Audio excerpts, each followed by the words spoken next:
Welcome to Just Jesus. I'm Charissa. I'm going to talk about some stuff that might be hard to hear today, and I just want to start by trying to share with you a bit of my story and where I'm up to with my own healing.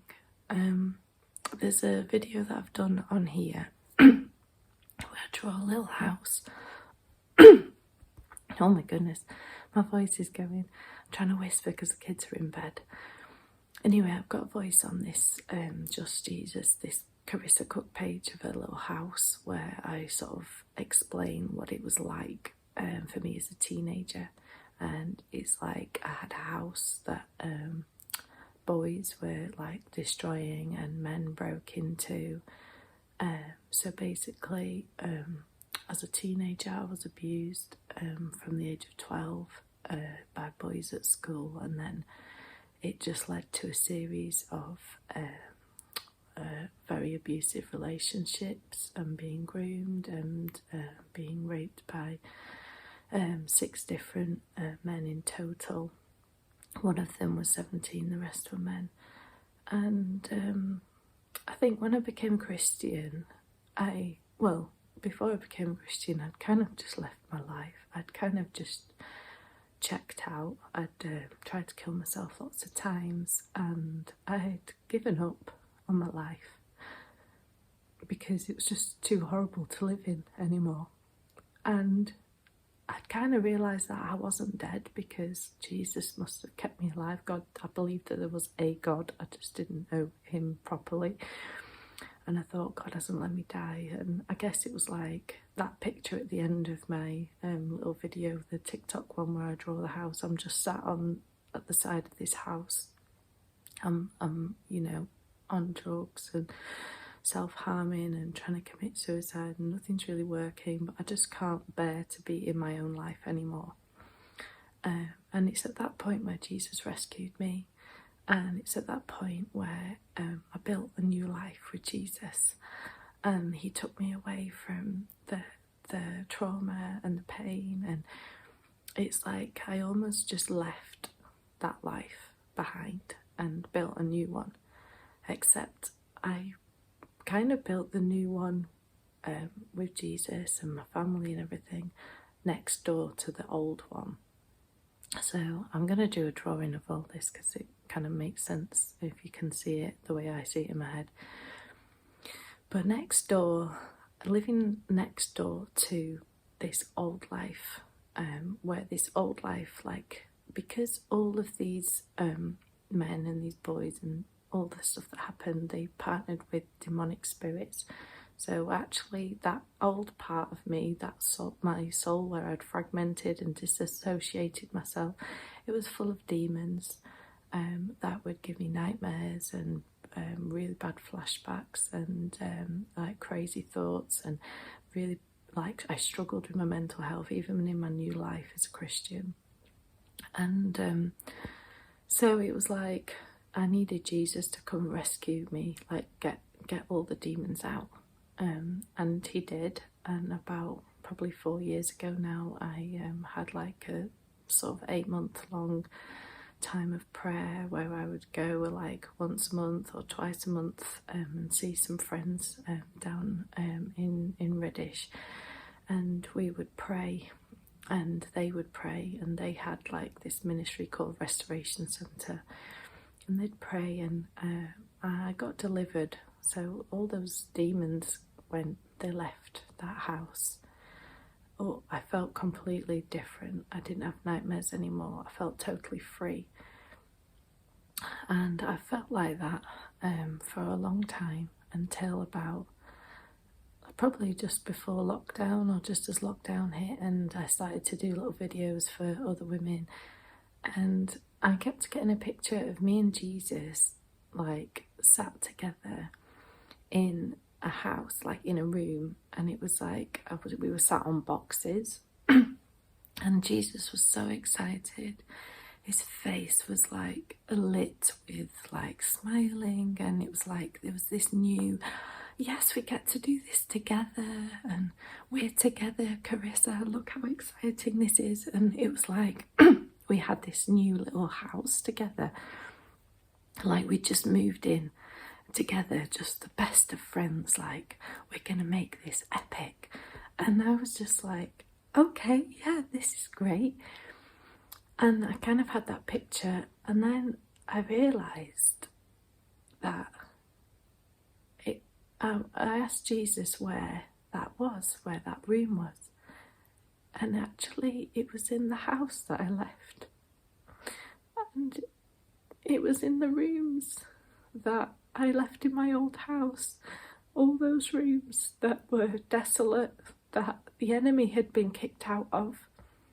But those rooms that are just covered in horrible memories, those rooms that are derelict, that had been vandalised, that had been desecrated. And it was those rooms that Jesus wanted to come and redecorate with me, that we owned together. And I realised that Jesus was showing me that we are now redeeming that house. We are now making that house new, the one that I left. All those years as a teenager, all those things, all those rooms, my whole life that I left behind, Jesus now wants to redeem.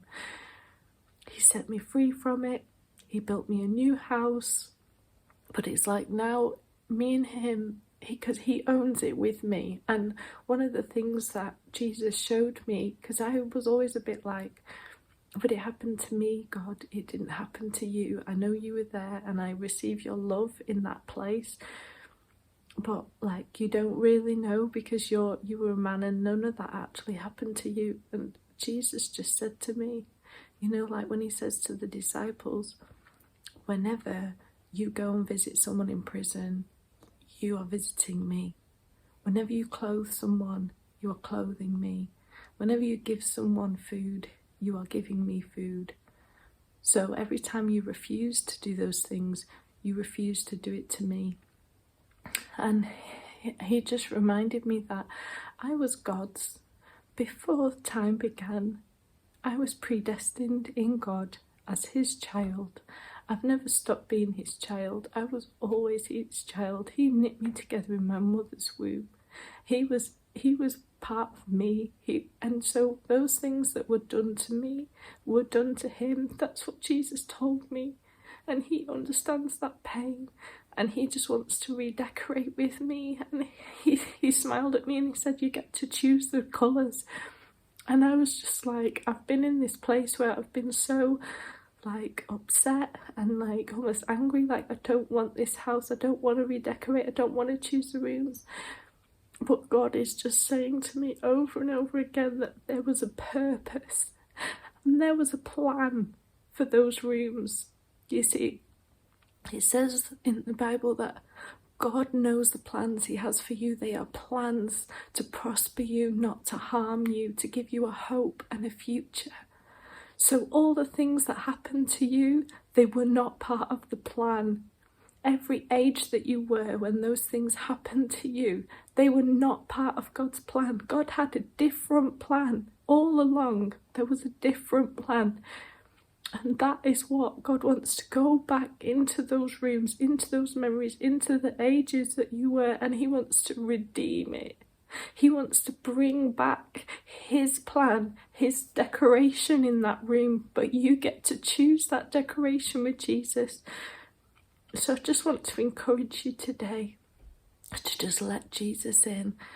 And I've been listening to an amazing song by Maverick. I'm going to put this up on here, and it just says, make my heart your home.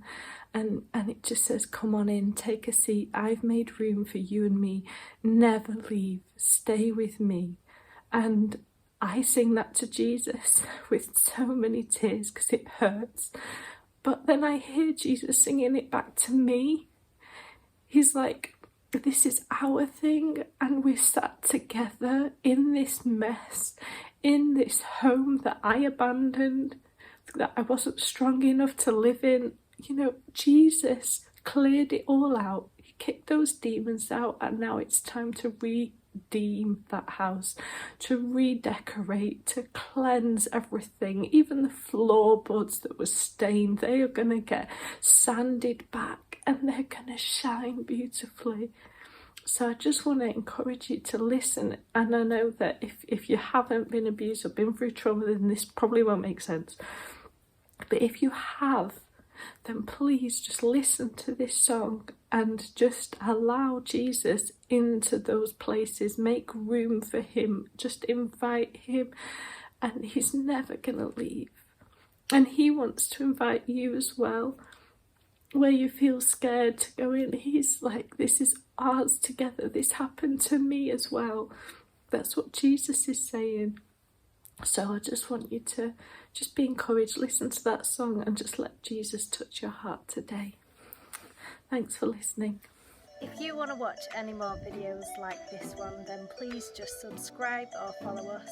And if you want to know any more about Jesus, or you want to get in touch with us about anything, then please go to our website, makejesusknown.com.